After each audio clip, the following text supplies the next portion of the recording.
First thing you want to do is get all the old caulk out of there. Now basically any caulk that you leave behind is going to be a weak spot in your new job. So you really want to take your time and dig out as much of this as you can.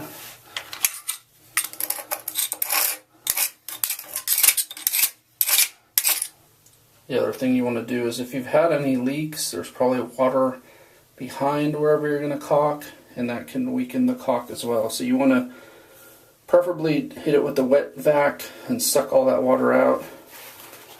You can also, just to show you how much water is in here, see how the paper towel is pulling that water.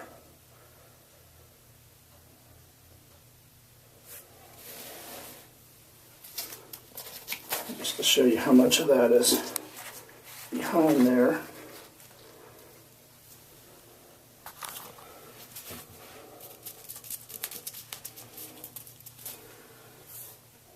So it just keeps sucking water out from behind there. So you really need to get that dry.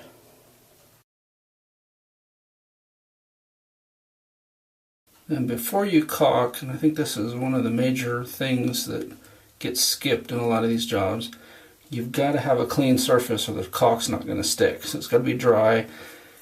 And I'm going to use lacquer thinner to clean.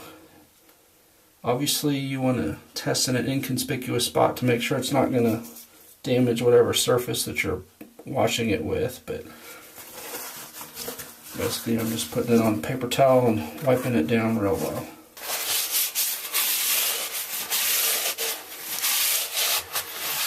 You see it pulls up quite a bit of dirt and grease that you don't really see at first. Once your shower is totally dry and you've cleaned it so there's no greasy stuff that would keep this from sticking, then you get your caulk. Now, most of us don't have the luxury of having our shower down for days or weeks or months while caulk dries. So that's why I've got this one. It's supposed to dry within 30 minutes. Now I'm actually going to let this dry overnight, so it should be fine. But you know, a lot of the caulk products say that they need 24 to 48 hours or more to dry, and obviously that may work if you've got a guest bath that's not used, but you know, most of us don't have that luxury. So you can see this one says 30 minutes water ready. So that's what I'm going to do. So you want to start by cutting the tip off, preferably at about a 45-degree angle.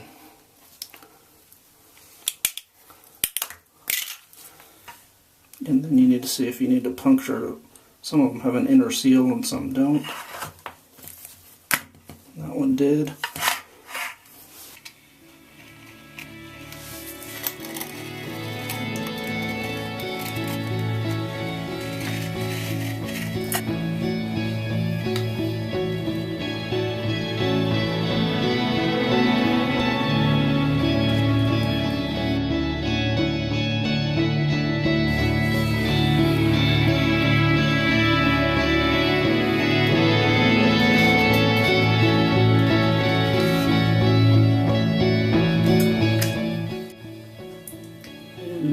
Just let it dry.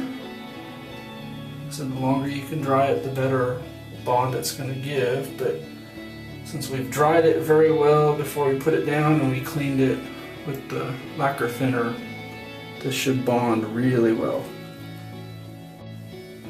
So the next step is obviously wherever you were leaking water, you probably are going to have mold or mildew.